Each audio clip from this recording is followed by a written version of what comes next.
Saludos a todos nuestros amigos de Noticel. Hoy nos encontramos con Lisdel Flores, la directora de Hogar Ruth en Puerto Rico. Bienvenida a Noticel, Gracias, al Puche Estelar. un placer. ¿Qué es el Hogar Ruth? Hogar Ruth Hogar Ruth son muchas cosas. Cuando hablamos de Hogar Ruth, la mayoría de las personas piensan solamente en lo que es el albergue de emergencia, pero Hogar Ruth es ya un ecosistema de servicios bien completo. Llevamos alrededor de 42 años dando servicios a víctimas de violencia doméstica y agresión sexual en Puerto Rico, a sus hijos e hijas, no solo a las víctimas, sino también a las víctimas secundarias, que se conocen como víctimas secundarias, pero para nosotras siempre van a ser también víctimas primarias de la situación de violencia. Y tenemos 9 programas de servicio directo. Entre ellos está el albergue de emergencia, tenemos programas de vivienda, contamos con un programa específico de agresión sexual, que es el programa ERAS. Tenemos programas de intercesoría legal en los tribunales de Arecibo y Bayamón, 2 de las regiones judiciales con mayor volumen, ¿verdad?, de solicitudes de órdenes de protección.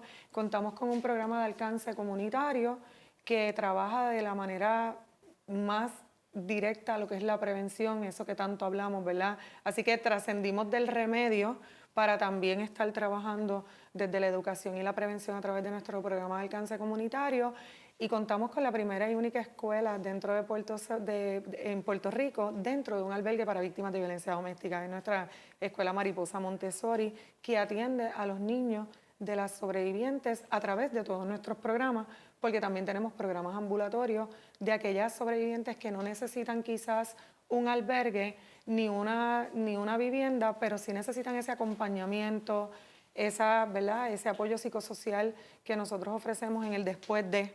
¿Qué pasa conmigo después que salgo de un ciclo de violencia doméstica? Pues eso se atiende dentro de ese programa. Así que somos un ecosistema de servicios bien completo y bien comprensivo, especializado para atender a las sobrevivientes de violencia doméstica y agresión sexual. ¿Cuáles son los requisitos para poder ingresar a Hogar Ruth, ¿verdad?, como sobreviviente? ¿Tiene que haber un caso criminal, un caso civil como es una orden de protección? Ninguno de las anteriores. Basta con saber, primero, que te reconoces como que estás atravesando esta situación. En el caso del albergue de emergencia, incluso, lo que a nosotras nos interesa escuchar en esa llamada es: mi vida corre peligro. Con eso basta. Nosotras no necesitamos que haya una intervención directa. Sí promovemos que se haga, ¿verdad?, porque son los mecanismos en ley que te aseguran, ¿verdad?, unos derechos, y siempre vamos a promover que la víctima en ese momento, que es víctima, busque de esos remedios, pero no es un persuasivo para entrar a un albergue. A nosotros nos basta con saber que tu vida corre peligro. Ya en las demás estratosferas de los distintos servicios hay unos requisitos que tú los recibes ya por haber sido, ¿verdad?, sobreviviente de violencia doméstica o agresión sexual.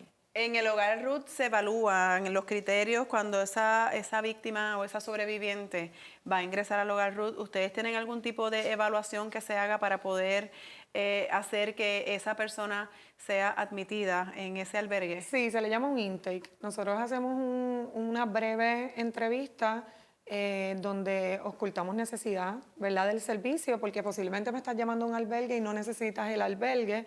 El albergue es para aquellos casos que tengan un peligro inminente, que eso tampoco vamos a tener nunca. Yo siempre soy bien cuidadosa ahí, porque nunca vamos a tener la vara mágica que me va a decir a mí verdaderamente aquí hay un peligro o no, y podríamos pensar que no, y verdaderamente sí lo hay. Para una víctima validar que está dentro de un peligro y de un ciclo es bien difícil. Yo siempre digo ante esto, si yo como persona reconozco el nivel de peligro en el que estoy envuelta, no hubiera ni una sola muerta, ni una sola, porque buscarían ayuda antes de. Así que ciertamente es bien difícil para una persona que está sobreviviendo un ciclo de violencia identificar cuándo es el momento, ¿verdad?, de letalidad en el donde algo tan grave como la muerte puede ocurrir. Así que para nosotras hacemos esa entrevista, es una entrevista bien breve que recoge datos sociodemográficos, necesidades específicas y sobre todo el nivel de servicios que necesita, y de ahí nosotros canalizamos los servicios. ¿Cuáles son, verdad, para todas las personas que nos están viendo, cuáles son esos factores de letalidad por los cuales se puede identificar a una persona que está siendo víctima de violencia doméstica? Hay varios factores y entre estos está el incremento de la acumulación de tensión, ¿verdad? En ese ciclo de violencia, cuando se desata el momento que nosotros le llamamos que está la fase de tensión acumulada, luego pasa, ¿verdad?, a la agresión. ¿Cómo son esos incidentes, verdad? Y si esos incidentes han ido en escalada, que eso es lo que tiende a ocurrir, ¿verdad? Empezamos con unas discusiones, estas discusiones nos ofendemos, luego pasamos a las discusiones un poquito más acaloradas, posiblemente con tiradas de objetos, puños a las paredes, expresiones más agresivas, hasta que llega el momento del golpe. El momento de letalidad para nosotros poder identificar que aquí hay una vulnerabilidad bien grande, muchas veces hacemos la pregunta si hay armas envueltas, ¿verdad? Si la persona ya ha hecho amenazas directas de atentar contra tu vida o la de sí mismo. O de los hijos menores o de de edad, los hijos, o de las o mascotas. mascotas, que eso también ocurre. Así que esos eventos nosotros los exploramos muchas veces en esa llamada. Hay alcance a armas de fuego, hay acceso, ¿verdad?, a armas legales o ilegales. Ha habido incidentes donde ya te haya privado de la libertad, donde ya haya habido asfixia, por ejemplo, en este tipo de situaciones, o es simplemente que se han quedado en discusiones y tenemos que preparar un plan de escape y podemos preparar un plan de escape un poquito más, ¿verdad?, quizás más sofisticado, o tenemos que salir inminentemente de la situación. Pero asuntos de letalidad que nosotros exploramos de manera inmediata es el acceso a armas.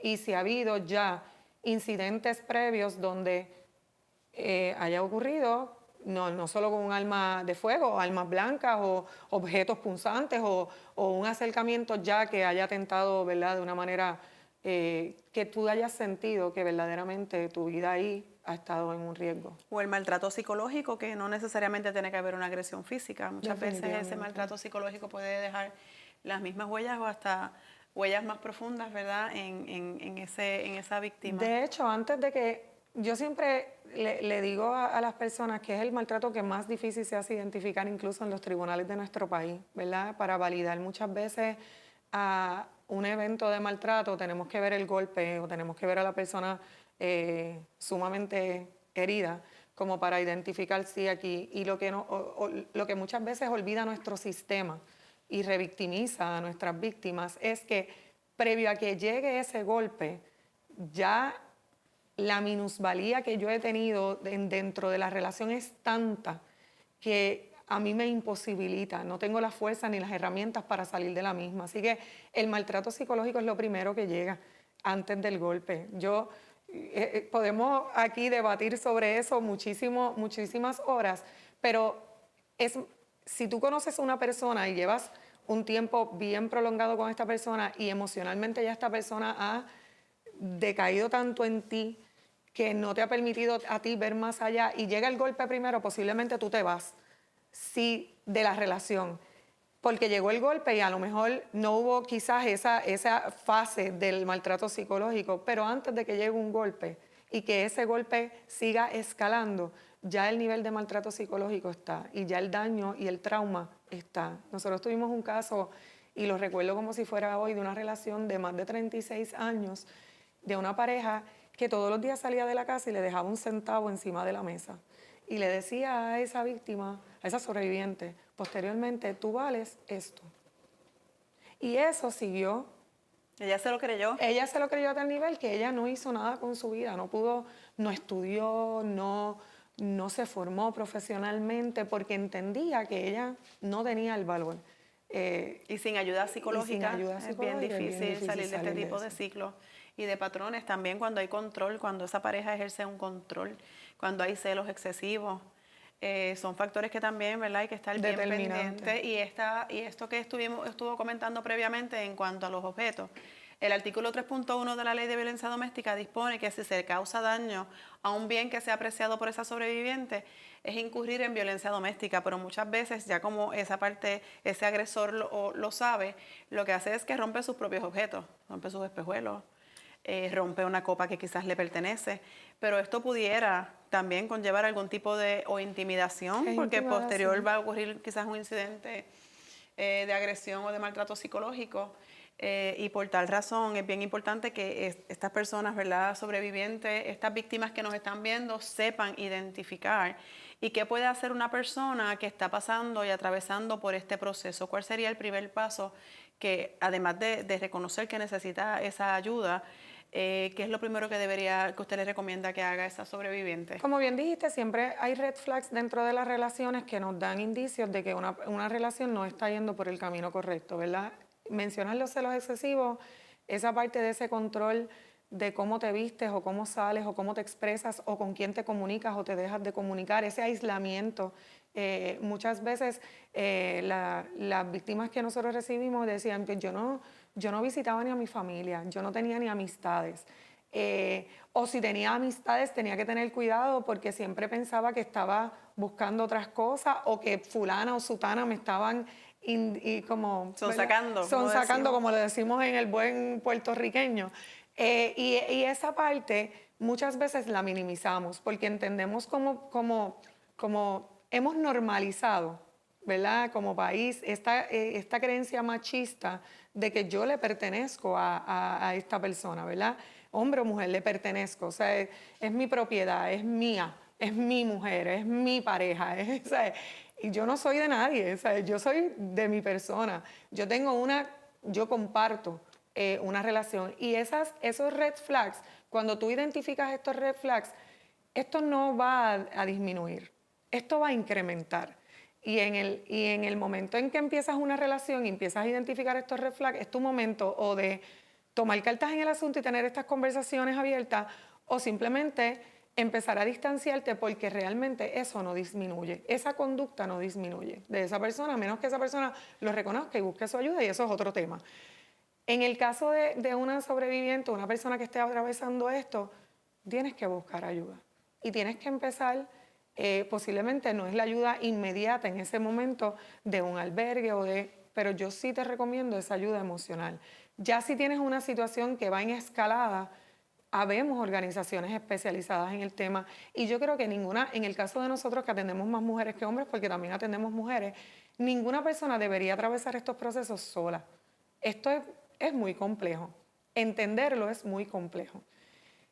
Cuando tú experimentas la violencia, sobre todo de relaciones de pareja, lo que conocemos como violencia doméstica, tú no lo estás experimentando con una persona ajena. Esto no es una agresión que ocurre, vino fulano, yo no lo conozco, el camarógrafo está aquí, yo no lo conozco, me agredió y yo no tengo ninguna limitación de ir a reportar a esta persona porque esta persona yo no la conozco y me agredió. Versus tú ir a reportar o tú ir a hablar de la persona que convive contigo, que está teniendo una relación contigo. Que probablemente dependes económicamente, emocionalmente. Y muchos otros factores. Hay menores de edad, la sociedad. Y que esto no es un switch de la luz que tú apagas y prendes y ya se acabó y se acabó la relación. Es muy complejo por la complejidad y por todas esas ramificaciones que hay.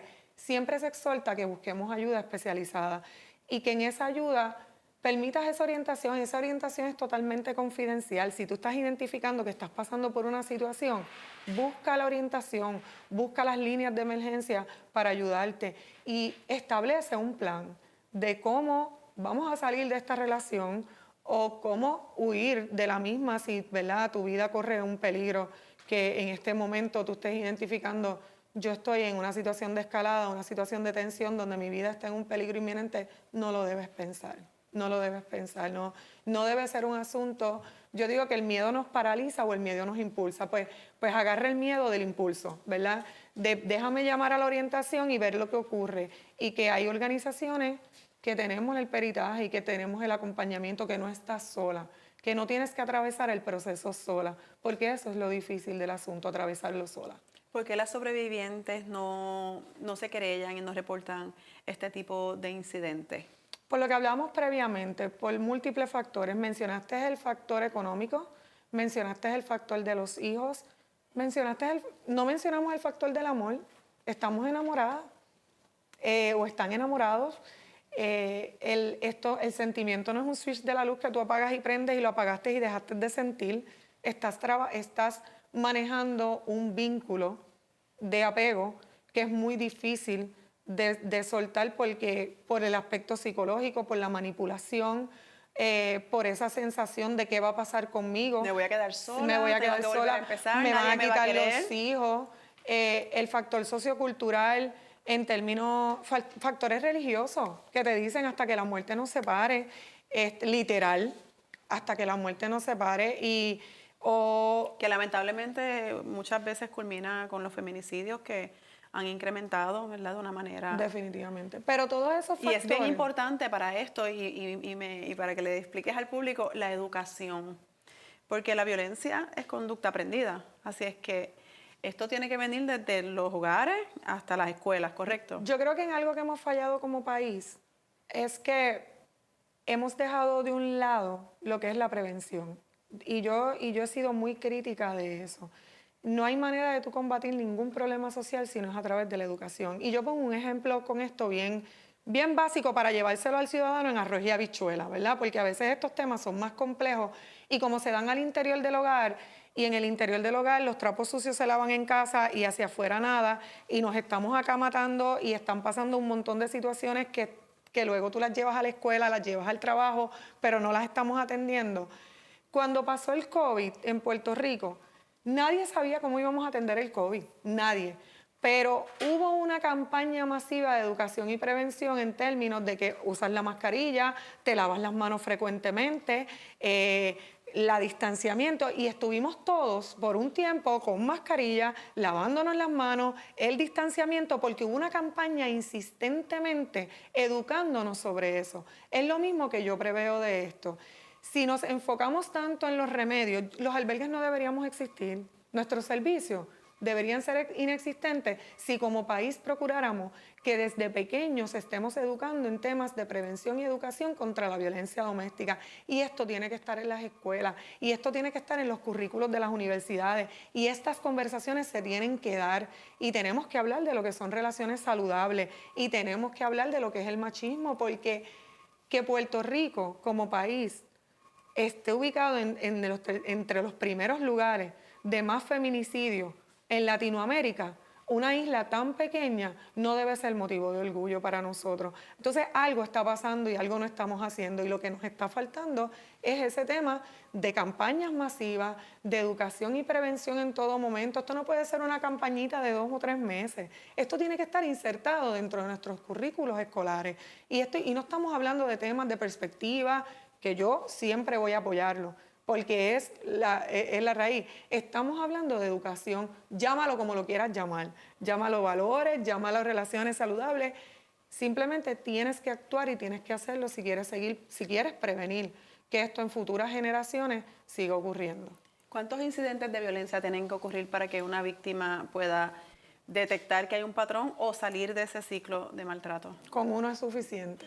Eso es relativo a cada una relación y cada caso se mira de una manera bien particular. Posiblemente estás dentro de una relación y llevabas meses y te golpearon ahora mismo. Eso ya basta con eso. No tenemos que esperar que haya una escalada de 1, de 2, de 3, de 4. O sea, no tenemos que esperar una escalada de una persona que minimiza mi valor, que interfiere con mi valía como persona, que restringe o que me intimida para identificar que tengo que seguir esperando que escale y salir. Con un incidente es más que suficiente para salir. No deberíamos, bajo ningún concepto, porque en el momento en el que pasa uno, van a seguir pasando 2, 3, 4. Por eso es que se reconoce como un ciclo. Viene esa fase, ¿verdad? Y no es fácil salir de ese ciclo y muchas veces ocurren 7, 8, hasta 9 incidentes. Y cuando esta sobreviviente llega a reportarlo a un cuartel de la policía, a un tribunal mediante una orden de protección, hay funcionarios que yo he escuchado, cuando trabajé con este tipo de casos, yo he escuchado personas decir, ella es masoquista porque ella sigue con su pareja. Y entonces ahí es que entra el machismo y uno dice, y el desconocimiento y la ignorancia sobre lo que es un ciclo de violencia doméstica. Así es que, ¿por qué se retractan las víctimas de violencia doméstica? Ocurre mucho. Por miedo, por los factores que ya habíamos mencionado previamente, por desconocimiento de los servicios que existen y de los remedios que hay. En la medida que una persona se empodera con el conocimiento, ¿verdad?, de todos los servicios existentes, permite que la persona pueda salir, ¿verdad?, un poquito más, yo digo, con mejores herramientas y mejores recursos, pero la mayoría de las sobrevivientes que se retractan, influye mucho el miedo. Terceras personas que le hablan, familiares o de- familiares que le hablan, los hijos, si hay hijos envueltos. Así que hay múltiples factores, por eso es que nosotros siempre insistimos que debe estar el acompañamiento, que debe estar ese personal especializado contigo en ese momento en el que tú sientes que te estás tambaleando para que puedas seguir sosteniéndote mientras el proceso se va dando. Y cuando se da ese acompañamiento al tribunal, en qué consiste ese acompañamiento? La intercesoría legal que hay en los tribunales, en muchos de las salas especiales, sobre todo en las salas especializadas, y añoraríamos a que esto fuera un servicio que esté presente dentro de todas las periferales de los tribunales. Una de mis críticas que más hago al sistema es que la víctima no llega necesariamente directamente a las salas especializadas de primera. Llega a las periferales, ¿verdad? Llega a ese cuartel de ese precinto donde ocurrieron, llega al hospital, llega a un tribunal municipal. No, y en los tribunales municipales no necesariamente tenemos intercesoría legal, así que... A veces no llegan ni al tribunal porque ahora las órdenes de protección se pueden solicitar de manera remota. Y eso, aunque viene a atender un asunto que es una necesidad buena y en efecto está bien porque estamos maximizando el uso de los recursos, no necesariamente a las víctimas esto le funciona si no tienen el acompañamiento correcto. Lo vimos en el caso de Andrea Ruiz Costa, lo vimos recientemente en el caso de la joven asesinada de Eloísa, que duele en el corazón porque ellas hicieron lo que nosotros solicitamos que se haga. Nosotros decimos, ve y busca la ayuda. Y nuestro sistema, no vamos a entrar en los méritos del caso porque no tenemos quizás todos los elementos aquí para juzgar si se hizo bien o no. Simplemente sentimos que falla porque no hubo ese otro acompañamiento y ese complemento. Yo creo que lo importante de los servicios que se reciben a través de la intercesoría legal es precisamente ese acompañamiento y esos otros remedios que complementan esa orden de protección, porque todos sabemos que de por sí sola el papel no va a evitarlo, pero esos otros complementos que hay, esos otros servicios de ayuda que hay disponibles, como albergues de emergencia, como programas de vivienda, como programas de apoyo ambulatorio, pueden ser el complemento para asegurar que no perdamos a ni una más. Porque ese personal especializado está viendo quizás un nivel de vulnerabilidad que la sobreviviente en ese momento no es capaz de ver. Así que el trabajo de una intercesora legal es sumamente importante en nuestro país, ese acompañamiento, ese ojo que está mirando de una manera objetiva algo que tú todavía no eres capaz de ver porque estás nublada, porque tienes mucha incertidumbre, porque hay miedo dentro del proceso, por todos los factores que hablamos antes. Así que el trabajo y el rol de un intercesor legal dentro de nuestros tribunales, de la policía municipal, deberían estar insertados en todos los lugares donde esa víctima, en ese momento de ser víctima, llega antes de llegar, ¿verdad?, a los otros servicios. Se escucha en nuestra sociedad que en los problemas de matrimonio o de pareja nadie se debe meter. En cuanto a este particular, si un ciudadano, cualquier ciudadano del público que nos está viendo, presencia, tiene un vecino que todas las noches escucha que está diciéndole palabras soeces a su pareja, escucha ruido, escucha gritos, escucha menores llorando, ¿está bien que se haga de la vista larga? No, definitivamente no. Y existen los mecanismos, la policía, el departamento de la familia, existen los mecanismos para referir estos casos de manera confidencial. Y todos como sociedad somos responsables de lo que está ocurriendo. No podemos hacernos de la vista larga, porque por eso nos asesinan a nuestras mujeres. Entonces, el tú quedarte callado o el esto es algo de la casa, pues te hace cómplice. Entonces, luego no puedes estar en las noticias diciendo bendito, nosotros escuchábamos o bendito, no debió haber muerto de esa manera, pero posiblemente lo viste, posiblemente sabías, posiblemente escuchaste. La mayoría de las personas que viven al lado de una familia que está atravesando estas situaciones saben y han notado.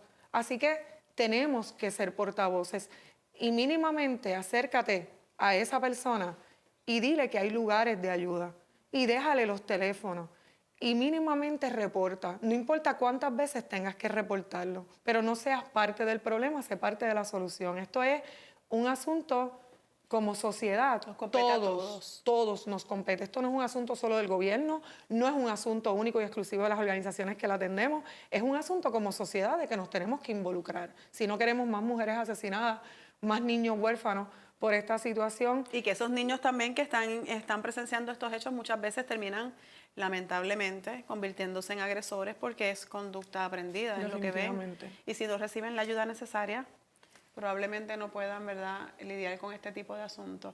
¿Cuánto tiempo usted lleva en el Hogar Ruth? Yo llevo 17 años en Hogar Ruth. De estos 17, alrededor de 9 años como directora ejecutiva de la organización. Mis comienzos fueron como trabajadora social y luego trascendí, ¿verdad?, dentro de la misma organización en otras posiciones previas a ser directora. Creo que sin lugar a dudas es un tema y es un propósito de vida que me llena demasiado. Yo creo que la intervención, mi sueño es a que no existamos.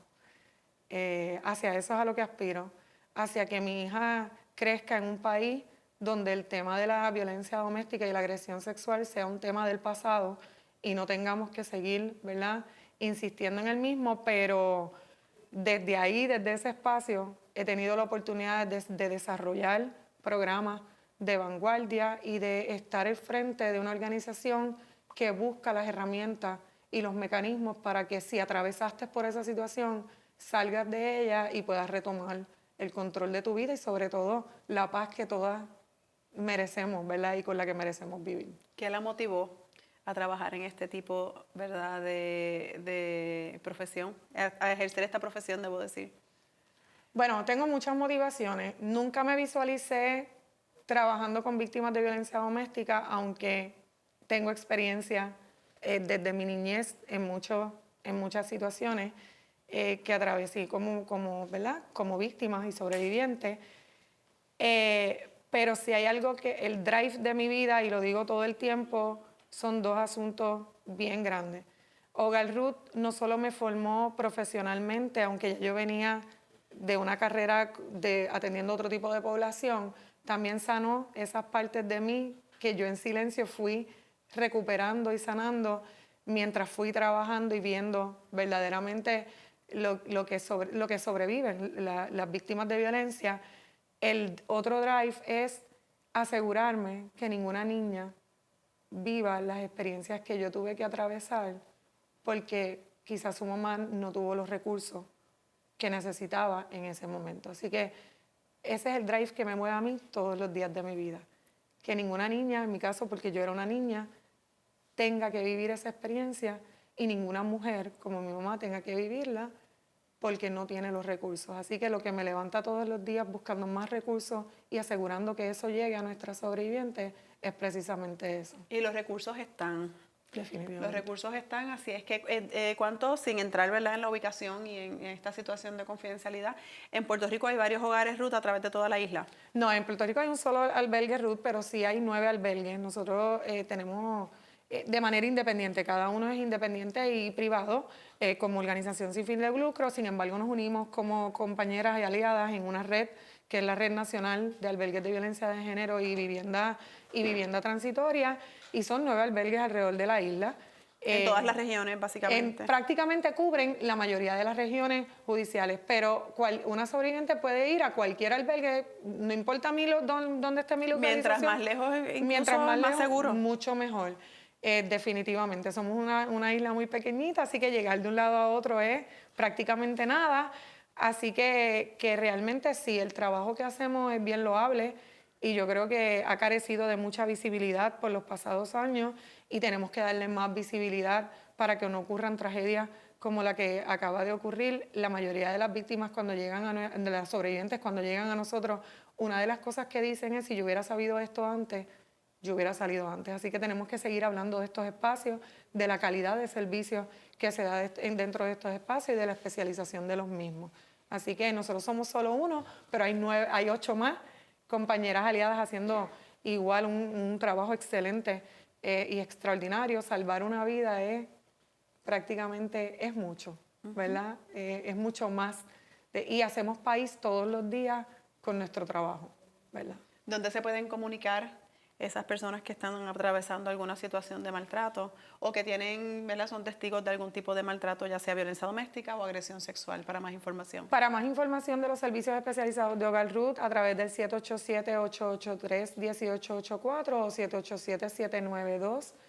787-792-6596, a través de nuestras páginas www.hogarruth.com, a través de Facebook, de Instagram, nos pueden dar un mensaje y también se va a ser respondido. Eso es para ambos.